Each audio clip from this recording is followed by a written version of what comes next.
Good morning, Chicago. I'm Dr. Allison Arwady, Commissioner at the Chicago Department of Public Health. Today is Tuesday, June 29th, 2021, and as always, this is your chance to get your COVID questions answered. You can put your questions directly into the box below. You can also use the hashtag AskDrArwady on either Facebook or Twitter. A lot of you have already been sending in questions about variants, about the Delta variant, a little bit about guidance, so go ahead and start putting those in. As always, we will start with taking a look at our local data. So chi.gov/COVID- for our COVID dashboard is where you're going to go. And if we take a look here, we see the news really continues to be very good related to COVID right now in Chicago. We're averaging 36 cases a day. That is down 16% from a week ago. So seeing a little bit of flattening there, but very pleased overall. We're averaging just over 1 case per 100,000 population per day. So really, we remain in good shape right now. We're averaging fewer than 4 new hospitalizations a day. Again, that's down about 56% from a week ago, and averaging just 0.1 hospitalizations per 100,000 per day. So you can see both of these are the lowest that they've been, really since the beginning of COVID. We're averaging between 1 and 2 deaths a day, also down a little bit again from last week. You can see we're still doing a lot of testing. About 9,000. We've been in the sort of 9, 10, 11,000 range really for months every day. And with that high testing combined with a low case rate, our positivity rate is at 0.5%, which is stable from a week ago. And obviously, I'm very pleased with that. We want to keep that under 2%. And so being at 0.5% positivity is really positive. As far as vaccines, we're doing about 5,300 every day right now here in Chicago. You can see we're sneaking up on almost 50% of Chicagoans having completed their vaccination series. That is Chicagoans of all ages, so including children who are not yet eligible. And then we've had about 56% of all Chicagoans have gotten at least a first dose. If we dive in just a second on vaccines here, we have hit a really nice benchmark, a benchmark here, where 2/3 of Chicago's adults, 66.6%, have now gotten at least that first dose of vaccine, which is good to see. And about 60% are fully vaccinated. You can also take a look if you want to explore by age here. You can see we're trying to get to at least 70% in these groups, and we're just about there, rounding up for people in our 40s. We're well over it for people in our 50s, in our 60s, and in our 70s. I'm still a little concerned about our very oldest Chicagoans. Only 63% of those over 80 have gotten at least a first dose of vaccine. And even in people in their 70s here, although this is over 70%, given that we know that these older groups are the most vulnerable to severe outcomes, continue please to encourage anybody you know who's older to get vaccinated. And then you can see we're making the most progress each week in our adolescents, who of course are the most recent to be able to be vaccinated. So we're up to about 41% have gotten that first dose, making pretty good progress there.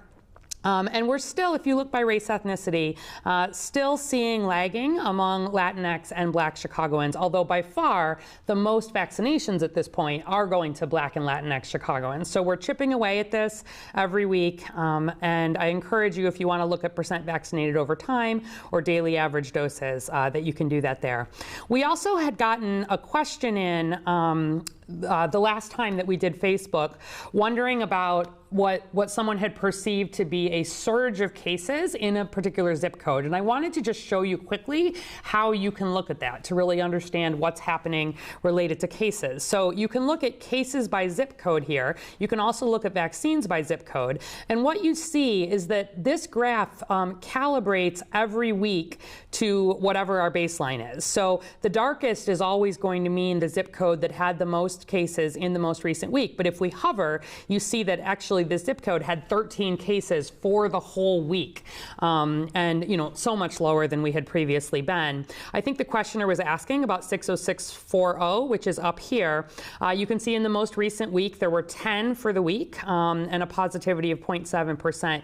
You can also see cumulatively, for example, in this zip code 60640, there have been about 4,800 cases, and this graph to the right, the totals over time, shows you that the current current cases, 10 per week, is actually the lowest that we've seen there at any point. You've seen no deaths in the last week, for example. And this most recent week does get updated weekly. So I think the questioner was asking, oh, it looks like we added 10, all in one day, or 20 in one day, or whatever the case may be. The zip code we do on a weekly basis. And you can explore here further if you want to look at cumulative instead of the most recent week. You can look here by rates if you want to correct for population instead of just counts. You can look at tests and deaths and positivity. But you can also, if you want to select a zip code, like for example, this questioner had asked about 60640, but you could do it for any, and you click on it, it will actually, highlight the zip code so you can see what's happening. But then over here, you can compare that zip code against the city. So in blue, C is 60640, and you can see generally has been below the city average throughout the whole pandemic for the weekly case rate. And then if you click here, has generally been a little bit above the city average for test rate, and pretty much at the city average, I would say, for death rate. So this is just an example of how you can explore more in your zip code. And in 60640, we see 10 cases in the most recent week, which is up. It went from 5 to 10. The numbers are low, but still, something that we're certainly keeping an eye on. So I hope that's helpful as you're exploring this dashboard. And if you do have specific questions on how to interpret it or how to use it, you can put those in too. All right, so let's go ahead and turn to questions. And kicking us off here, let's see, we've got George T. Oh, there's a lot of good questions coming in already. Okay. George T. is asking, while our cases seem to be going down, some places across the country and the globe are seeing spikes. Are these surges related to variants? And is this concerning? So I'm going to actually pull up a couple of quick slides here, because I do think it's important that we're looking at this globally, and my team looks at the global picture really closely. We're following this every day. We update points of concern every week. Obviously, it's part of the national conversation. And I know a lot of you have gotten used to looking at the hotspot map for the US, but I'm not sure you've been looking at it necessarily worldwide. And if you look worldwide, as always, the darker colors represent where we're seeing higher daily cases per 100,000 per day. And the very darkest are about 65 cases per 100,000 per day, whereas Chicago is at about 1 case per 100,000 per day.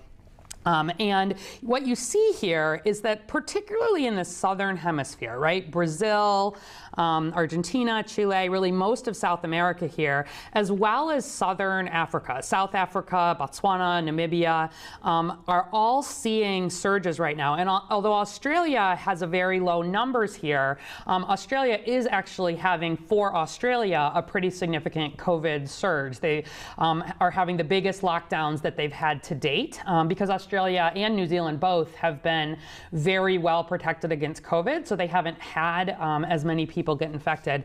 And this does raise concern for our epidemiologists, because this is consistent potentially with some seasonality of this virus.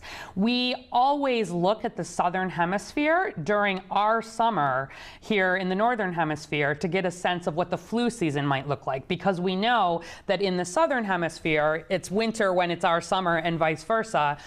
When the temperatures are colder and people are more inside, that tends to be their cold, flu, and potentially now COVID season. And so I do worry that some of these surges reflect some seasonality and could be predictive of some potential surge when the weather gets colder here in the fall and winter. But it's also just highlighting that vaccine accessibility has not been uniform. This is just looking at the trend in number of new cases per day. So the darker red means where cases are getting worse. You can see again Brazil, South Africa. Brazil only has I think like 3 to 4% of the world's population. They've had like 13% of the world's deaths at this point, and things have really been getting worse. And some of that certainly has been driven by variants. That's where the P1 variant emerged, which has been causing significant trouble there.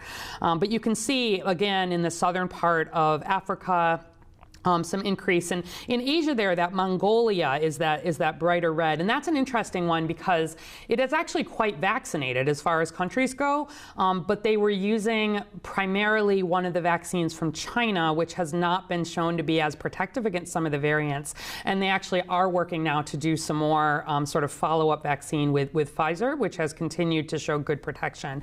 And this just shows you high level what vaccination rates are like. So the darkest blue, like what the U.S. is just if at least 50% of the population has gotten at least one dose. You see how little of the world is at that even 50%.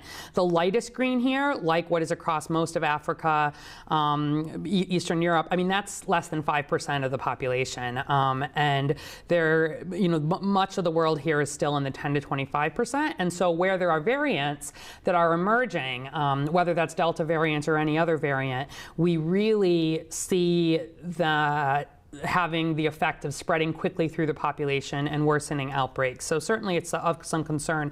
And nationally here, we continue to look quite good. We are seeing some surging. You can see the orange represents where, again, cases are higher. That darkest orange is in the kind of 25 to 50 cases per 100,000 per day. Illinois is almost entirely in that lowest, under 10 by county.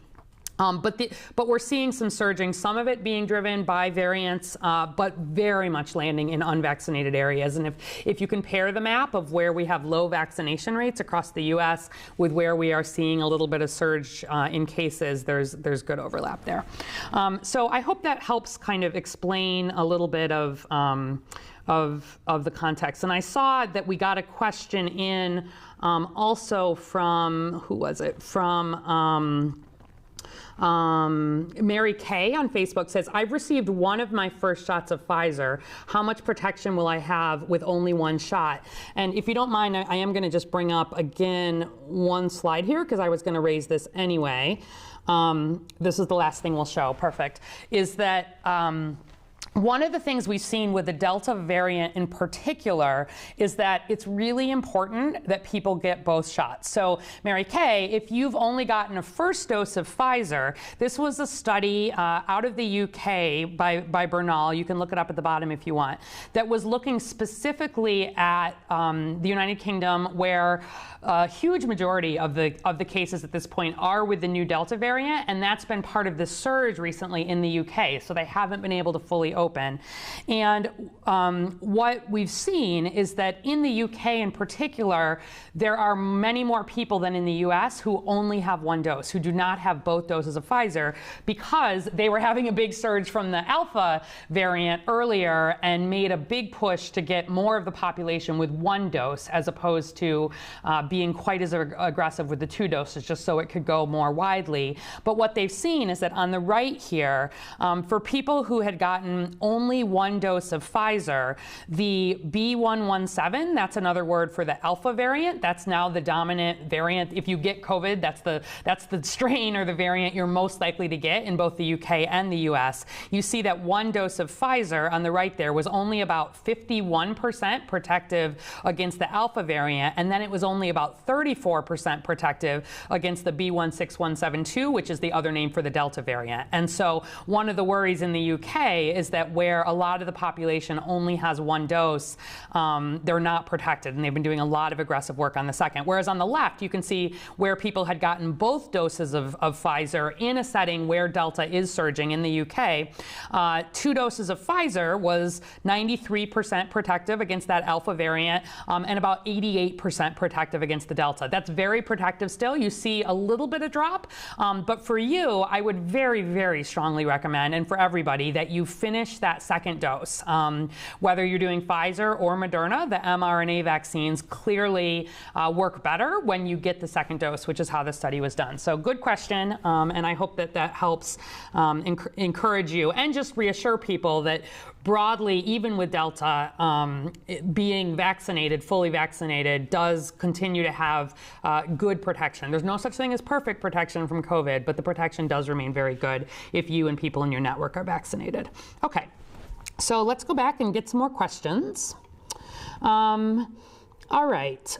Linda Marie on Facebook is asking, with the new variant, should vaccinated people still wear masks? And Alexandra H is asking, can you speak about the Delta variant and what is known about it so far? I'm saying, and I see we're getting a lot of questions in about Delta generally. So why don't we just take a quick step back and talk about Delta broadly, and then Linda Marie will tie it into this recommendation around masks, because there has been a lot in the news and some different guidance from the WHO and the CDC, and I want people to understand that. So to take a step back, we talked quite a lot about the science of variants. I believe it was last Tuesday, so if you want to go back and take a look, you can. But at the most basic level, the coronavirus, just like every other virus, is always mutating. Every time there is a transmission from human to human, there is an opportunity for the virus to change a little bit. And what we see is that evolutionary, like when you look at evolution, when there are changes that make the virus more successful, those will outcompete and will become more predominant in the virus. So, for example, there are literally hundreds and hundreds of variants that have been identified. When we start to see a variant emerge in a part of the world and we have some worry that it could be more infectious, or it could make people sicker, or it could evade vaccine, or it could evade a treatment, or there's something else concerning about it, or it could evade natural immunity, then we classify it as a variant of interest and watch it. And then if there's significant data, it gets classified as a variant of concern. And there's all these different letters and numbers and different ways that we track it. But fairly recently, there was a decision that when there is a variant that's been decided to be a variant of concern, meaning there's some good data that it is either more infectious, or it makes people sicker, or there's some partial evasion to vaccine, or any of those other reasons, it gets a name that is alpha, beta, gamma, delta, epsilon, etc. And so the Delta variant is the variant that emerged, was first detected in India in approximately December of 2020. And just because India is where something was detected, it doesn't mean that's where it started, but that is where it was detected. And then this newer Delta variant played a big role in the huge surge of cases that we saw in India more recently. So it was detected early, but it took a little bit of time for it to take hold. But then the big surge, and I know a lot of you saw just hospitals running out of oxygen, a lot of deaths, was largely driven by this Delta variant. And then we have seen this Delta variant in more than 90 countries around the world. It is definitely here in Chicago. It is in, I believe, every US state at this point. And in fact, we would expect, because it is more contagious, the Alpha variant, the one that originally emerged from the UK, was about 50% more infectious or more contagious than the original. And then the Delta looks like it's probably maybe 50% contagious, more contagious again, even than Alpha, meaning that compared to the original version of COVID from a year ago that people would have been more likely to be exposed to, a version like Delta is at least twice as contagious. And what that means is that you don't need as much exposure to the virus to get sick from it. You don't need as many viral particles. And in fact, where the basic scientists have been looking at this, one of the actual mutations that they see is on the spike of the coronavirus itself, the Delta variant. There's been a mutation in some of the genetic code for the proteins for where antibodies can bind and sort of fight off the coronavirus from getting into the human cell. That spike that we've all seen for the coronavirus is part of what the coronavirus uses to get into the human cell. And so where we see changes in that spike, it means that the virus, for example, could be more contagious. And that is what we've seen. The jury is still out as to whether the Delta virus also makes people sicker. And I've not seen anything that is particularly convincing of that. If we look at the UK, for example, where they've been seeing a big increase in cases. I think they saw maybe a 67% increase in cases in the last week. They've seen only about a 10% increase in hospitalizations, and that's fairly consistent with what we would see with other variants. So we're continuing to learn about that, but it is clearly more infectious. And locally, we've detected many cases of this Delta variant. We have seen it spread. We have not seen it be particularly more likely to have somebody be hospitalized. But the biggest thing still is that the vaccine remains really very well protected against it. And so across all types of variants here in Chicago, since a vaccine was fully available, 98% of our deaths, 97% of our hospitalizations have been in people who were not fully vaccinated, and that has been holding even for the Delta variant. So broadly, we definitely have some concern about the Delta variant because if there are unvaccinated social networks or neighborhoods in Chicago, even a single case is more likely to spread and more likely to cause more people to get COVID. And so the most important thing, of course, is to get vaccinated. Back to Linda Marie's question about should vaccinated people still wear masks. So the WHO actually made a recommendation that broadly across the world, everybody should continue to wear masks regardless of vaccination status. But that is primarily because vaccines are not available across the whole world. The WHO is making that recommendation for the whole world. The CDC, on the other hand, has made the recommendation that people who are fully vaccinated do not need to mask, whereas people who are unvaccinated should continue to mask. Of course, we see in truth, there are certainly some people here in Chicago who are unvaccinated who have probably dropped their masks even indoors. And so right now, while our outbreak remains in very good control locally, even with the Delta here, there's not a reason to adjust that guidance. And we would be sticking with the CDC guidance that says if you're fully vaccinated, you don't need to be wearing a mask indoors. But for anybody who has, if you're fully vaccinated and you have concerns, right? You have an immune system problem, you have kids who aren't vaccinated, you are worried about people in your social network who may not be vaccinated, or you just want to be extra careful, certainly individuals are continuing in some cases to continue wearing that mask, and I welcome people to do that. Los Angeles is seeing some increase in its cases right now, and they do believe, at least half of that is due to the Delta variant, and they're not mandating, but they did put a recommendation back in place that at least indoors right now, that everybody go back to potentially wearing masks. So I don't want to rule out, that this could be something that could be a recommendation again in the future. We're keeping a really close eye on our local data here, on our genomic surveillance. And if there is a need to make a change to that recommendation, it's something we would do. But right now, I think we are feeling good about where we are. The most important thing, of course, is to get vaccinated and to have everybody else get vaccinated. Masks are an additional piece of protection that you can wear. Okay. Deb B is wondering, when will the vaccines be given full FDA approval? So, Deb, we don't know for sure. We estimate that the full FDA approval will probably come at some point in the fall, maybe in the September to October range. Pfizer actually has already submitted all of the materials that are required for that full FDA approval, but it takes a long time to actually review the longer term safety and efficacy data, as well as all of the manufacturing and all of the regulatory pieces that go into full approval for any vaccine or drug. And so there's been an estimate that probably this fall would be when we would see that, and certainly we'll provide an update when we're hearing more about that. Melanie T and a couple of others are asking, is there an estimate of when vaccine approval for kids 8 to 11 may be? So that also is looking like the fall, most likely.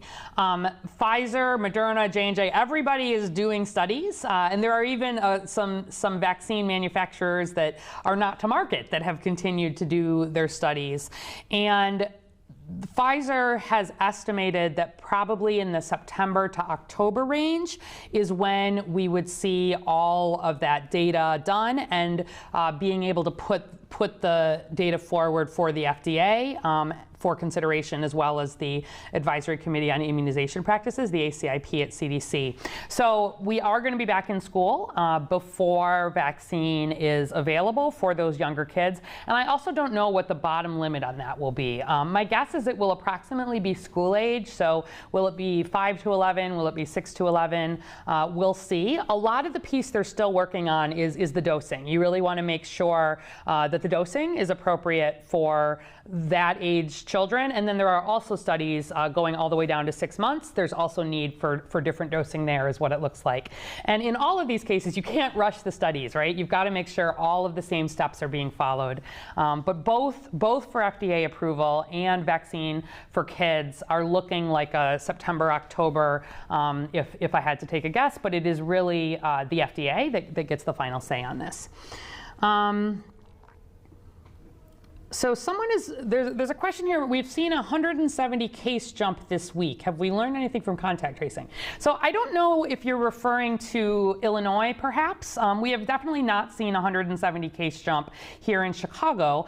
But let's take the question more broadly about contact tracing and what we're learning and what we're thinking. So this may have been across Illinois, because we have seen a jump in Illinois, and some of that has been tied to outbreaks. There was a large outbreak downstate with more than 85 people in the original outbreak that was at a teenage camp where very few people were vaccinated, and at least 85 cases were identified. And then from that, there were at least 1 or 2 of the people who had participated who were in another conference. There were at least another 12 cases from that. And we continue to do contact tracing on all cases. That has not stopped or backed off. And our folks who work on outbreaks continue to investigate them. We have, of course, outbreaks are also way down where we're detecting individual cases in some of the child settings, for example. We're not seeing those broadly turn into outbreaks, but it doesn't mean that the risk is over where unvaccinated people are gathering, particularly indoors. So I would say, especially if there are kids or teenagers, who we know most teenagers in Chicago are not yet vaccinated, it remains important to make sure that they are masking and thinking about distancing and do what we can to protect ourselves. All right, Taryn Kurth on Facebook is wondering about what protections will be in place for children under 12 when they return to the classroom for the first time in fall while the more transmissible Delta variant is circulating. I have an 8-year-old who's the only unvaccinated member of my family. I'm concerned and want solid information. Yeah, thanks for that question, Taryn. First, really glad to hear your 8-year-old is the only unvaccinated member of your family, because that's the most important thing that you could do to help protect your child. Even where we had children in school in both private and parochial and public settings, by far the most likely source of transmission remained at home as opposed to at school. So that's really good. As kids come back to the classroom, there has been a lot of conversation about this. One very concrete thing is that there have been a lot of resources made available for testing. That's federal resources that are specified for testing availability in schools. That focus will be on both kids and staff who are unvaccinated, and there are programs and planning that's happening both for the public side and for the private and parochial side. So there will be some more details coming about that, but I think especially in settings where, and this would be true for schools just as it would for workplaces or other settings, thinking about testing, not the invasive testing where you're needing to do the deep swabs, et cetera, but really thinking about testing as a way to continue to have protections will be good. I expect that masks will remain in place for younger children for whom vaccine has not yet been available. I think we're going to continue to watch certainly the local data as well as what's happening across the state. These decisions are being made with the Illinois State Board of Education, and there will be alignment broadly there. But that would be my expectation based on where we are right now. I think some of the distancing is likely to be relaxed where that has not been as much of a source of spread. But really, these are conversations that are very much ongoing. And the biggest thing is how well we are in control really at the city local level. When we're having numbers like we're having now, I have zero concerns about children being in school. I know Chicago Public Schools and others will continue to have some remote options if there are children who have, for example, severe immunocompromising conditions or some other medical reason. But there are actually very few medical reasons to not be vaccinated, honestly. Or in many cases, the recommendation is actually to vaccinate, but sometimes we don't see as good protection for people who are post-bone marrow transplant or have some of these more severe illnesses. So there will be more coming about this. Rest assured, there's a lot of conversation, but lots of resources have gone into schools, both in terms of things like ventilation, things like spacing, things like masks, things like testing, things like making sure we're doing everything we can to encourage anyone who is eligible to get vaccine to be vaccinated. And but the biggest risk factor is just how we're doing as a region. So we will continue to watch that and be working with all of the schools around that. But the news continues to look good, even in youth settings here this summer. Paul R. says, will I be able to get a LAA ticket? I missed it this weekend. Okay. So we saw a lot of interest in some of the Lollapalooza tickets that were available for people related to vaccine. And thanks again to Lollapalooza and to C3 for making those available.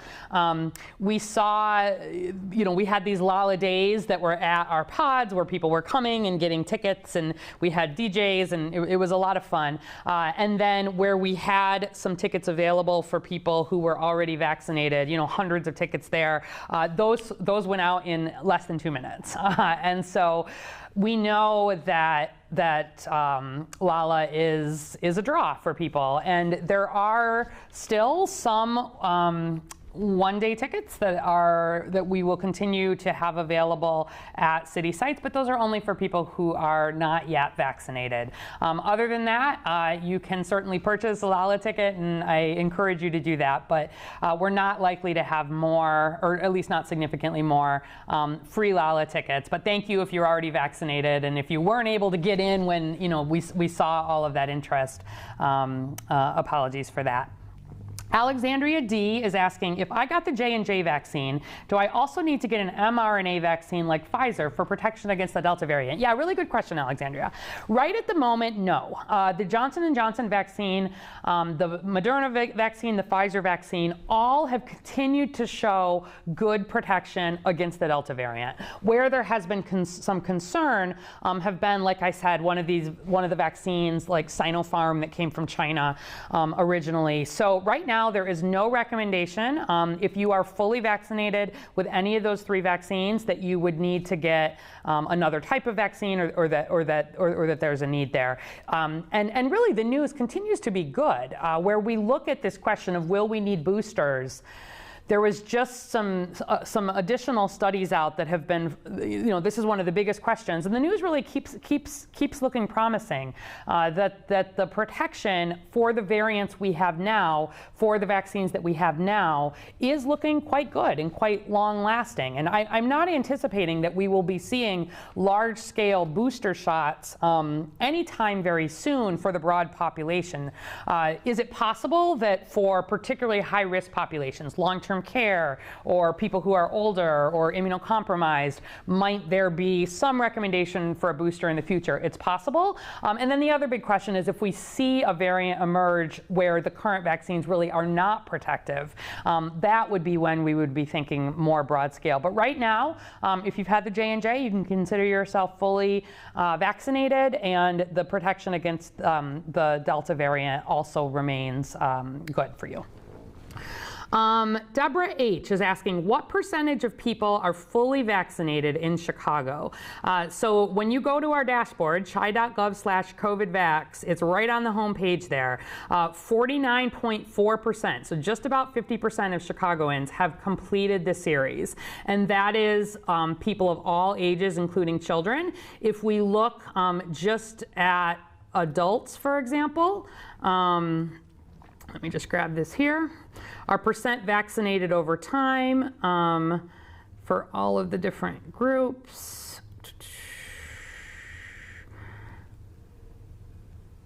We are currently at 59.8%, so 60% of adults. So broadly speaking, approximately 50% of all Chicagoans and approximately 60% of adult Chicagoans are fully vaccinated, have completed their vaccine series, and then the first dose is slightly higher than that. So that tells you there are still a lot of people out there, 40% of adults, 50% of everybody, including kids, who are still not yet vaccinated. And that is why we are likely, I think, to continue seeing people choose to be masking and settings continue to ask for masking in different settings. Okay. So there's a couple of questions here about about PCR and the PCR cycle threshold and confirmed positive tests. Let me just be really clear. When a PCR test is positive, those are the traditional tests.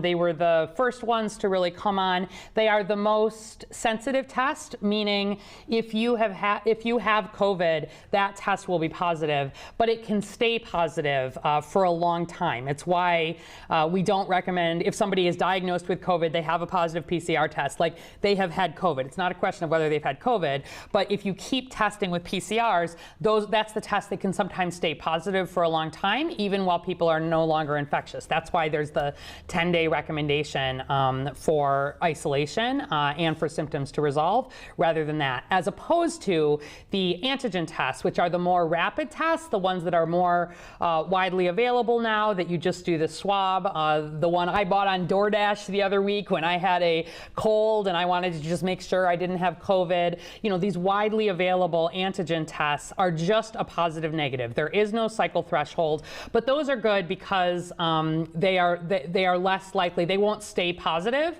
after someone has recovered. So I hope that helps explain some of that difference there. Taylor R., any update on the travel order? What do I need to do if I'm traveling? Yeah, thanks, Taylor. So the news has been really good on the travel order. For our third cycle in a row here, all of the U.S. states have been under 15 cases per day per 100,000. That has been the threshold that we have used since the beginning. It's a recognized threshold across the U.S. for when virus is not in great control. And so in that setting, the travel order is actually moving to an advisory. If we get more trouble down the line, you know, there's always the possibility there would need to be an order put back in, but the advisory is continued. So what you need to do if you're traveling is the requirements, remain in place that you have to wear masks, vaccinated or unvaccinated, on public transportation. That includes airplanes, trains, buses, the CTA. You have to wear it. I took the CTA into work this morning. People are wearing masks. They're doing a good job.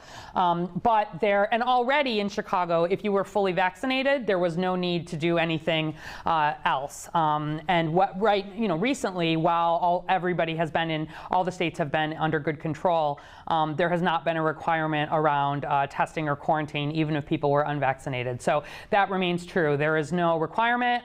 Certainly, please, if you're going to travel, get vaccinated. It worries me when people are not fully vaccinated and they're traveling where we are seeing some surging, but there is no requirement around that. If you've traveled and you're not vaccinated, please do wear a mask when you're back. You've got to wear a mask all the time if you're unvaccinated, but that would be particularly true if you've potentially traveled. So I hope that's helpful.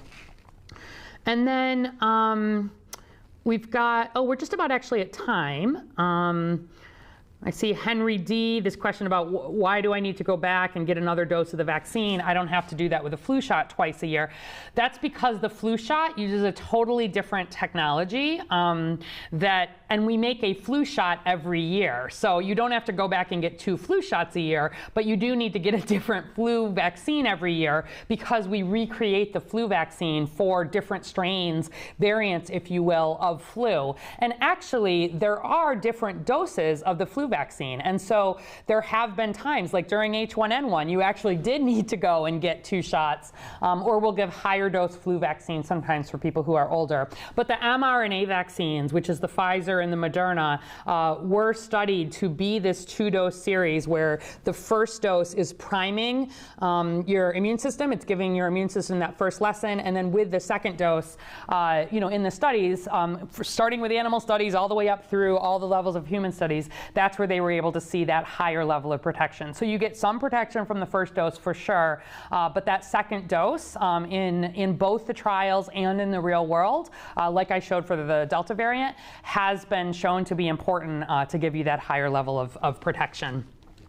And I think just the last, Melinda S. is asking about daycare settings for the youngest children, children who are 15 months, 1, 2, 3, just recognizing that there continue to be challenges where, younger kids often cannot wear masks. It's one of the reasons why we have paid a lot of attention to daycare settings. Daycares are reporting to us when they're having cases of COVID. It's one of the areas that can be the most disrupted because we know for those youngest children, often many are really too young to wear the masks. We've done a lot of work to really push to make sure that staff and adults are well vaccinated in those settings. The good news is that those very youngest children also seem to be less likely to have higher levels of COVID virus, even if they are infected. But where there have been these recommendations on masks, they generally start over the age of 2, and so we've not seen outbreaks in daycares recently. We've seen occasional cases, but not a lot of significant spread. And again, the biggest risk factor is what does COVID look like broadly here in Chicago? And when we remain broadly in good control, that lower risk extends to everybody, including the youngest in daycare settings. So I know it is a challenge for babies in particular, and the most important thing is to make sure all the adults around them are vaccinated, and that would include staff who are going to be at that daycare. And I know daycares have been careful broadly about that, and I would encourage that. All right, so we are at time. I really thank everybody for your good questions today. We will be back on Thursday. I know there's a lot of interest in the variant, so we can bring a little more about that if you'd like. We have some nice slides and some more nice local information. I take the variants really seriously. We've seen that they can cause surges, and especially we've seen they cause surges in unvaccinated parts of the world, parts of the country, and have the potential to do that here in Chicago. The Delta variant is likely to be our dominant strain here in the next couple of months. Already it's growing, and if we're vaccinated, that's not a major cause for concern. If we're unvaccinated, it could be.